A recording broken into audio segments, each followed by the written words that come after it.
telanjang dada, berbaris empat jejer itu banyak, sangat banyak, dan mereka mengejar ya, mengejar kita anak-anak Tuhan ini, padahal kita sudah di daerah yang sunyi, sepi, sawah-sawah, gunung di depan. Dan suara Tuhan itu berkata, suara para pengkhotbah itu yang memakai hamba Tuhan pada waktu itu, masih ada hamba Tuhan berkhotbah Bapak Ibu. Jadi jangan salah, hamba-hamba Tuhan yang memakai tanda binatang itu mereka masih melayani Tuhan pada saat itu. Tertinggal Bapak Ibu, tidak terangkat mereka. Mereka tertinggal di dunia ini dan mereka masih melayani Tuhan pada saat itu. Dan mereka akan bayar harga, ya, mati mereka dengan penyiksaan, penderitaan, karena maut lari daripada mereka pada saat itu. Karena apa? DNA yang mereka pakai itu bukan lagi DNA manusia, tetapi DNA-nya Lucifer. Maut lari daripada mereka. Sehingga apa? Tulah murka-murka Allah itu jatuh atas diri mereka. Sangat ngeri Bapak Ibu. Mereka akan bayar sangat mahal. Mungkin pada saat ini mereka akan tertawa, bersuka cita, karena senang. Ya, untuk saat ini mereka senang bisa jalan-jalan, masuk keluar minimarket, berbelanja. Karena apa? Mereka sudah memiliki tanda itu dan DNA mereka sudah dirubah. Tetapi pada masa inilah anak-anak Tuhan yang sejati akan tersiksa, menderita. Nanti akan ada masanya semuanya alat-alat pengetesan itu akan mengetes apakah kita sudah menerima tanda itu atau tidak, dan kita akan tertolak dan kita akan masuk penjara, disiksa. Ada Bapak Ibu, ditangkap, dikejar, ya, akan diberlakukan hukum yang sangat tegas daripada Illuminati ini, sistem 66 ini. Manakala mereka sudah berkuasa full di tengah-tengah dunia ini, ya itulah yang terjadi dengan kematian martir banyak anak-anak Tuhan. Akan membayar iman mereka dengan harga mati mereka Bapak Ibu. Jadi jangan salah, kita akan menderita seketika pada masa ini, sudah di depan mata, karena akan diberlakukan hukum yang sangat tegas oleh pemerintahan dunia ini. Karena itulah sudah mereka berkuasa di tengah-tengah dunia ini Bapak Ibu. Nah, disitulah kematian martir banyak anak-anak Tuhan untuk menggenapi jumlah martir yang sudah martir duluan. Ya Bapak Ibu, yang sudah tertulis di dalam firman-Nya, kitab suci, kitab Wahyu Bapak Ibu. Jadi pada saat penyiksaan nanti yang memakai tanda binatang itu, anak-anak Tuhan masih ada. Karena kita diberikan tanda yang sama, 2 tanda yang akan muncul. Bagi anak-anak Tuhan muncul tanda di dahi kita adalah materai Allah yang kudus. Kode Bapak Ibu. Kodenya itu Yahweh, milik kepunyaan Allah, tetapi itu lambangnya itu rahasia. Saya pun tidak tahu, hanya suara Roh Kudus ini yang berbicara kepada saya, yang mengungkapkan kebenaran ini Bapak Ibu. Dan itu bersinar di dahi kita anak-anak Tuhan, lambang daripada ilahi itu. Dan lambang binatang itu, 66 itu dikatakan muncul seperti abu hitam. 666 kodenya muncul juga di dahi. Dan itu ketika tulah Tuhan, murka Tuhan itu terjadi di tengah-tengah dunia ini, murka Allah itu, tulah-tulah itu, binatang-binatang yang akan menyiksa tubuh mereka itu yang memakai tanda 66 itu. Jadi tulah Allah itu akan mencari yang sudah memakai tanda binatang 666 itu, lambangnya itu, mereka akan disiksa Bapak Ibu. Baik itu disiksa oleh binatang yang muncul dikirim oleh Tuhan Allah pada saat itu, ataupun disiksa oleh agen-agen antikris itu sendiri Bapak Ibu. Ya. Karena apa? Pada masa itu akan ditanyai juga kepada mereka. Mereka ini betul-betul mau menjadi diri mereka itu penyembah berhala. Patung itu dipaksa Bapak Ibu mereka ini. Mau menyembah patung berhala, manakala tidak mau menyembah itu patung berhala. Anak-anak Tuhan pada saat itu banyak yang akan sadar. Dan mereka bertobat, ada juga yang tidak bertobat, menghujat Allah ya Bapak Ibu. Karena apa? Penderitaan dan penyiksaan yang mereka alami. Sehingga apa? Lidah mereka gigit sendiri. Karena apa? Saking menderitanya mereka pada waktu itu Bapak Ibu.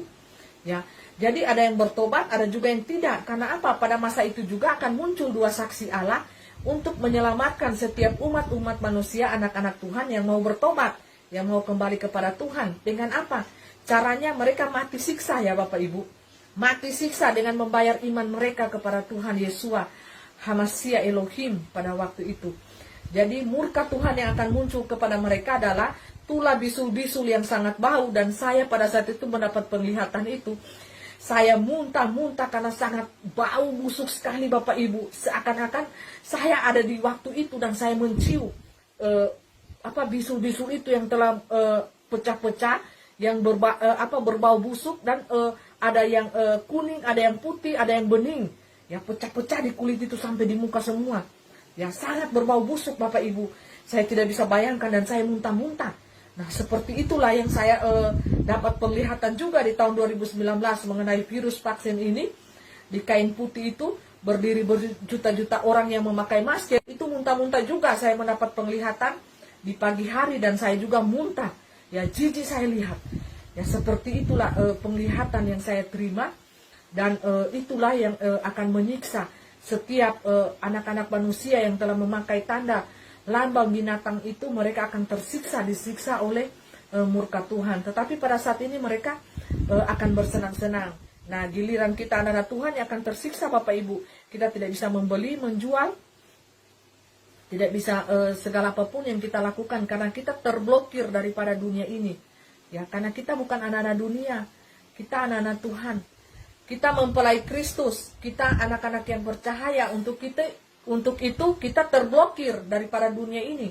Ya, dan pada masa itulah yang sesudah tanda itu diberikan, ditandai dengan kita melihat tanda-tanda kedatangan Tuhan Yeshua HaMashiach Elohim itu, dengan mengeringnya sungai Efrat, deru-deru perang sudah mulai nyata terjadi, ya, dan juga wabah, penyakit sampar, demam, penyakit sampar yang mendahului kedatangan Tuhan itu adalah tanda di depan sebelum Tuhan itu betul-betul nyata hadir, datang di tengah-tengah dunia ini Bapak Ibu. Jangan salah, penyakit sampar itu ada, tetapi iblis memakai itu untuk kepentingan mereka. Ya, jadi anak-anak Tuhan yang dikasihi oleh Tuhan Yesus Kristus, saya ingin berpesan supaya kita selalu berjaga-jaga terus di waktu-waktu akhir ini. Kita bersiap-siaplah dengan pelita iman kita, berjaga-jagalah kita dengan perlengkapan senjata roh, senjata Allah itu di dalam roh kita, ya, berbaju sirahkan kebenaran, keadilan, ya, dan berkotopongkan keselamatan, ya. Pedang roh kita pakai, yaitu firman Tuhan yang terutama. Ya, jangan sampai kita lalai membaca firman Tuhan, renungkan itu, renungan yang indah bagi kita, bagi rohani kita, bagi roh kita, sehingga mata hati kita, mata iman kita akan bersinar, akan terang melihat ke depan. Jangan kita tabrak tembok, tetapi kita bisa melihat, bisa menembus dimensi waktu itu. Manakala mata rohani kita tajam, tidak buta, tidak tumpul, dan rohani kita ini, roh kita ini tidak telanjang. Hendaklah roh kita ini memakai baju putih, kain lenan putih kebenaran yang daripada Allah itu. Dan hendaklah roh kita ini berbaju sirahkan kebenaran dan berbuahkan keadilan, kedamaian bagi sesama kita manusia. Jadi roh kita ini, perindah roh kita ini. Jadi untuk waktu kesempatan di dunia nyata ini, mari kita gunakan sisa-sisa waktu, detik-detik terakhir ini untuk hormat kemuliaan nama Tuhan.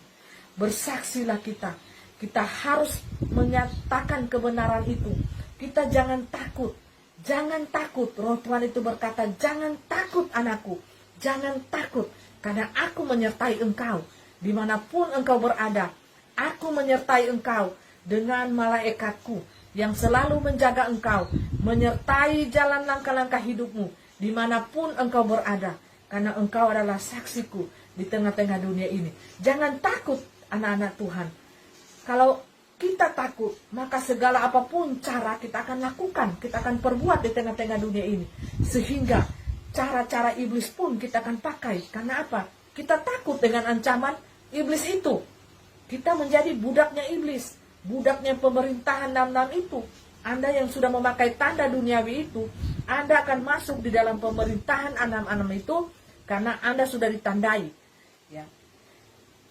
Kalau lolos hidup, ya lolos. Ya. Puji Tuhan, tetapi Anda akan dipaksa untuk menyembah patung itu. Ya, sehingga kalau ingin selamat harus membayar martir, disiksa, ya. Pada masa itu, belum sekarang Bapak Ibu, belum. Ini masih ada kelonggaran, akan ada masa itu sangat ngeri. Orang yang tidak memakai tanda itu akan dikejar, diburu, disiksa. Ya, kita anak-anak Tuhan yang sejati, yang menolak tanda itu, kita akan diburu, disiksa, dan kita tidak bisa membeli, tidak bisa menjual pada masa itu. Dan ketat sekali peraturan yang diberlakukan oleh 66 ini, si pembinasa, pencuri, ya, itulah iblis. Ya, anak-anak Tuhan yang tidak mau memakai tanda mereka, out, keluar. Ya, tidak bisa membeli, tidak bisa menjual. Ya. Akhirnya kita bertahan dengan apa? Ya, mungkin kita akan menanam sendiri sayur, makanan itu kita akan cari sendiri dengan susah payah, Bapak Ibu. Karena apa? Kita akan terblokir daripada dunia ini.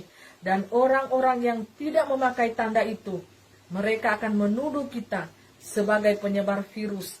Mereka akan menuduh kita yang tidak-tidak. Dan kita akan ditangkap ataupun kita bisa ditembak mati atau disiksa pada saat itu. Atau masuk penjara dan disiksa. Karena apa? Semua program 66 ini ya sudah apa? Terorganisir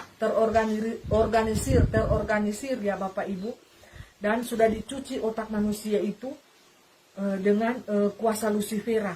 Ya, jadi anak-anak yang dunia yang sudah memakai tanda itu, cara berpikirnya itu akan berbeda pada masa itu. Mereka sudah dicuci. Mereka bukan lagi memakai DNA manusia yang asli, tetapi mereka sudah memakai setengah DNA manusia, setengah DNA Lucifera. Jadi Bapak Ibu Saudaraku yang dikasihi Tuhan, akan ada perbedaan pada masa itu, belum sekarang, ini belum ketat.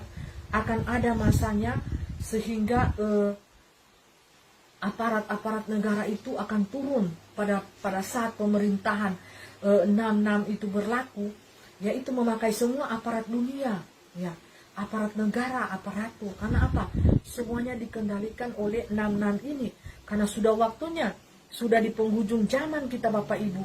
Coba kita membaca buku kitab Wahyu itu sendiri.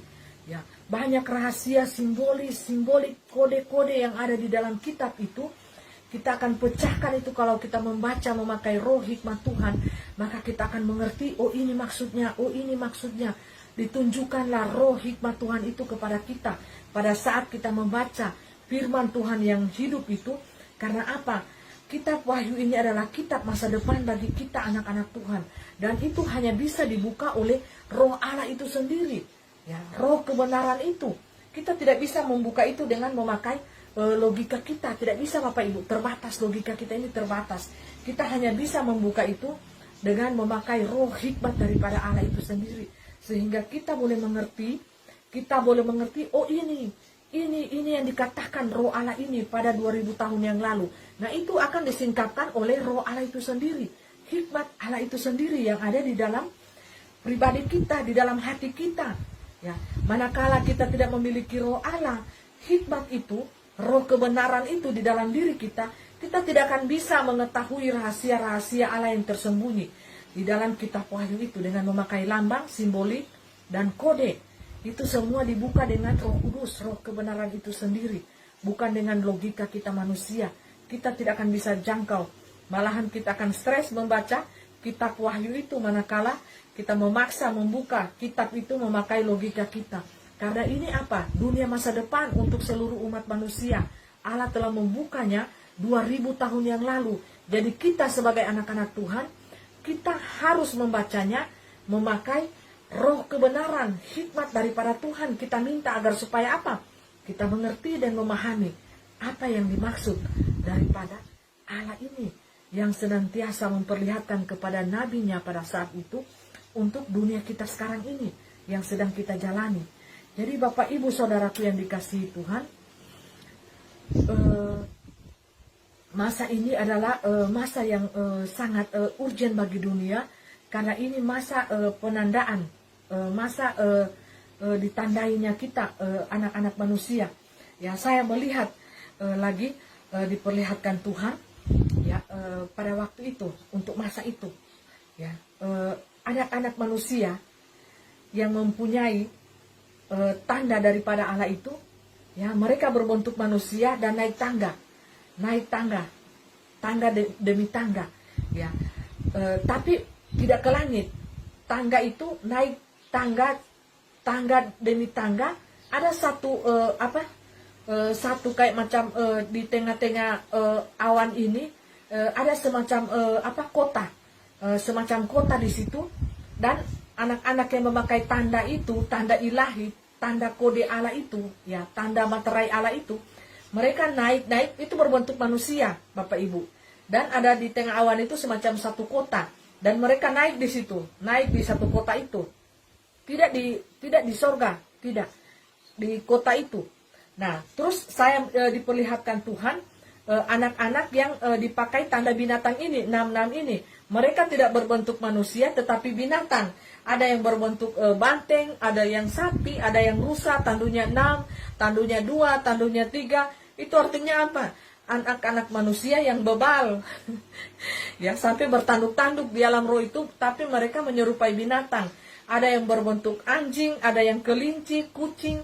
Ya, dan mereka berjalan sangat banyak dan full jalan itu yang saya lihat, tapi binatang semua. Dan dikatakan oleh roh itu, ini mereka ini sebenarnya manusia, tetapi rohnya itu keluar di alam ramang roh itu berbentuk binatang, karena mereka memakai lambang binatang itu 66. Jadi Tuhan katakan, roh Tuhan itu katakan, siapapun dirimu, aku tidak mengenal engkau. Karena di alam roh itu muncul sudah seperti binatang. Dan saya melihat ada anjing sementara melakukan seks, segala macam binatang-binatang di situ. Mereka sementara jalan pelan-pelan menuju lorong yang gelap itu. Sangat banyak berjuta-juta dan melakukan hubungan seks di jalan, ya Bapak Ibu. Anjing, ya. Anjing itu ya berderet-deret ya. Jadi roh kenajisan itu, Bapak Ibu, dijelaskan roh ini roh kenajisan. Mereka sambil menikmati jalan yang gelap itu. Jalan yang disangkanya betul-betul benar-benar. Mereka menikmati itu untuk kenyamanan hidup mereka. Mereka tidak mau bayar harga. Mereka tidak menjadi pengikut yang sungguh-sungguh, pengikut Tuhan yang sejati, tapi mereka hanya ingin mendapatkan kenyamanan di tengah-tengah dunia ini. Mereka melakukan hubungan seks, Bapak Ibu, binatang-binatang itu ya, sambil mereka berjalan pelan-pelan. Itu penglihatan yang saya lihat dan nyata sekali, Bapak Ibu. Nyata sekali, dan Roh Kudus itu berkata, inilah mereka yang penyembah binatang itu. Dan di dahi mereka itu sudah ditandai dengan lambang binatang itu. Dan dikatakan roh itu, inilah anakku, masa penandaan bagi umat manusia. Ditandai di dahi. Dia memakai materai Allah atau materai 666. Ya, kita sebagai anak-anak Tuhan ini seringkali kita terkecoh, Bapak Ibu. Kita berkata bahwa tanda 66 itu tidak ada, itu hanya untuk barang saja, bukan untuk manusia. Tetapi tanda 66 itu hanya apa? Di dalam pikiran, di dalam perbuatan, ya, di dalam kedagingan kita menyangkal Tuhan Yesus. Ya, di dalam hati kita, di dalam roh kita menyangkal Tuhan Yesus. Itulah tanda kode 66. Ya, hanya berupa apa? Simbolik untuk di pikiran, untuk di perbuatan. Mereka tidak akui bahwa tanda 66 itu nyata. Seperti firman Tuhan mengatakan bahwa tidak bisa membeli, menjual. Ya, bagi sebagian anak Tuhan, mereka percaya itu hanya tanda simbolik saja. Ya, tanda simbolik penyangkalan Tuhan. Manakala kita menyangkal nama Tuhan, itulah antikris, roh antikris. Ya, salah. Itu pembelajaran di teori dunia nyata. Tetapi saya, ya, belajar dunia nyata, belajar alam roh. Itu diperlihatkan, Bapak Ibu, tanda itu betul-betul nyata. Tanda itu betul-betul nyata. Bukan hanya saja di dalam pikiran dan perbuatan kita menyangkal Tuhan Yesus. Tapi manakala kita takut mati dan ingin hidup senang di tengah-tengah dunia ini, ya, dengan bukan saja menyangkal nama Tuhan Yesus, tetapi kita menerima tanda itu daripada Lucifera, itu sama dengan Anda menyangkal Tuhan Yesus. Anda takut. Roh Anda itu takut. Takut apa? Takut mati, takut sengsara. Takut menderita di tengah-tengah dunia ini. Apa yang Anda harapkan? Yaitu hidup nyaman, hidup senang, hidup berpesta pora, hidup mewah-mewah, bangga secara rohani, bangga secara jasmani, akhirnya menimbulkan keangkuhan hidup, keangkuhan rohani, menganggap diri terlalu pintar, menganggap diri di atas rata-rata orang. Nah, itu secara tidak langsung kita menyangkal kuasa Tuhan. Sedangkan Tuhan Yesus berkata, jangan takut, jangan takut, jangan takut. Sebanyak berapa? 365 kali. 365 kali itu apa? Setiap hari di dalam 1 tahun itu terdapat 365 hari Bapak Ibu. Jadi setiap hari jangan takut, jangan takut, jangan takut. Kalau Anda takut berarti roh Lucifer yang sudah ada di dalam diri Anda yang menghantui Anda. Anda tinggal dalam ketakutan itu sehingga apapun yang Anda lakukan tanpa iman Anda jalan menjadi tumpul dan buta, maka disitulah Anda menjadi budaknya Lucifer, nam-nam ini. Apa Anda tidak tahu bahwa tanda nam-nam ini adalah di dalam cairan itu? Sudah dari tahun lalu saya lihat dan saya berkuar-kuar di FB itu juga saya katakan bahwa tanda nam-nam ini akan memakai artis, pejabat-pejabat, pemerintah, tokoh-tokoh terkemuka, sehingga apa? Rakyat jelata itu akan mengikuti jejak mereka dengan senang hati, dengan bangga, saling habis memakai tanda langsung posting, pakai TikTok, ada yang pakai senang riang gembira ya. Wajar, dan mereka memang akan bersenang-senang dengan tanda itu dalam seketika waktu. Tetapi manakala murka Tuhan itu datang, janganlah kalian menghujat nama Tuhan itu, tetapi bertobatlah. Bertobat pada masa itu, bayarlah dengan harga mati iman kalian kepada Tuhan. Karena apa? Pada masa itu akan disuruh menyembah patung itu, patung berhala yang berbicara, menyembah kepada roh-roh najis. Dengan Anda memakai tubuh Anda ini melakukan hal-hal yang najis, yang tidak sepatutnya, yang tidak berkenan di hadapan Tuhan Allah yang Maha Kudus. Itu sangat menyakiti hati Tuhan Bapak Ibu. Roh Sodom dan Gomora itu, LGBT, lesbian, ya, sangat menyakiti hati Tuhan, sangat. Mari anak-anak Tuhan yang kekasih di dalam Yesus Kristus, kita tinggalkan segala dosa kita. Mari kita menyembah Tuhan, kita mengagungkan Tuhan, memuji Tuhan. Walaupun tidak ada orang lain yang tahu, yang lihat, tetapi alam dimensi ilahi itu senantiasa melihat kita dari kegelapan malam kita, dari kesunyian kita, dari keteduhan kita. Manakala kita sujud menyembah di kaki Tuhan, berlutut, berdoa, berpuasa di hadapan Tuhan. Tidak ada seorang pun yang tahu, dan hanya Bapa Surgawi lah yang tahu. Itulah penilaian tertinggi. Tidak ada kepura-puraan, tidak ada kemunafikan, dan tidak ada hal apapun yang menempel, yang membuat ada antara di antara dimensi ilahi itu dengan kita. Hati Bapa itu dengan kita. Berbicara, menjalin hubungan yang intim, ya, seperti sepasang kekasih. Berbicara di alam roh itu Bapak Ibu sangat sukacita, sangat bersukacita, ya. Jadi jalinlah hubungan yang indah, yang intim dengan Tuhan Allah. Yeshua HaMashiach Elohim adalah kekasih jiwa kita. Jalinlah tanpa orang lainnya tahu. Tidak usah orang lain, manusia lain yang tahu, tidak usah. Cukup hanya hatimu dan hati Bapa yang tahu. Dia yang menilai, dia yang tahu roh kita, kedalaman hati kita, sampai sedalam manakah kita mengasihi dia, sampai sedalam manakah kita berkorban untuk dia. Itu hati yang Tuhan cari. Hati penyembah-penyembah di dalam roh dan kebenaran. Ya, jadi itulah pesan yang saya ingin katakan kepada kita. Karena dunia sedang dalam berbahaya, dalam bahaya. Kita, anak-anak manusia ini sedang ditandai dan sedang berlangsung. Untuk hal itu sementara waktu lagi akan diperketat, ya, akan diperketat segala sesuatunya, dan kita akan sangat sulit, sehingga roh kita ini akan menjerit, Tuhan, kapan Engkau datang? Tuhan, cepat Engkau datang. Nah, pada saat itulah Tuhan akan melihat, ya, anak-anak Tuhan yang benar-benar sejati, yang murni, yang betul-betul berjalan di dalam dimensinya Allah, akan sangat berbeda dengan anak-anak dunia yang main jalan pintas, yang mau jalan aman, yang mau jalan nikmat.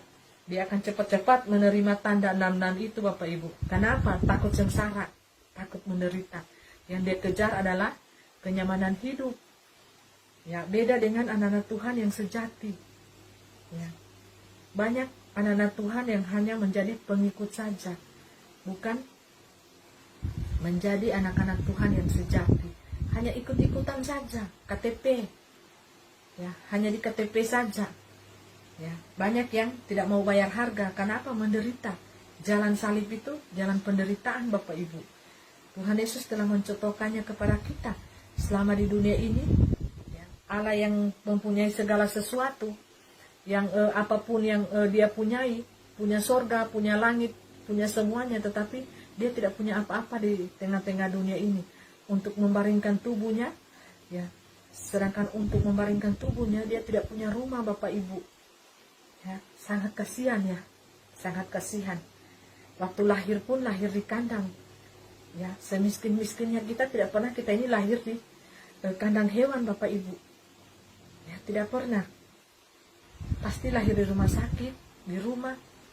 Ya, tetapi Tuhan Allah yang punya sorga dan bumi ini rela datang ke dunia ini, lahir pun di kandang. Sangat terhina ya Bapak Ibu, mati pun di atas kayu salib, menempuh jalan hidup pun jalan penderitaan. Sangat hina, sangat menderita.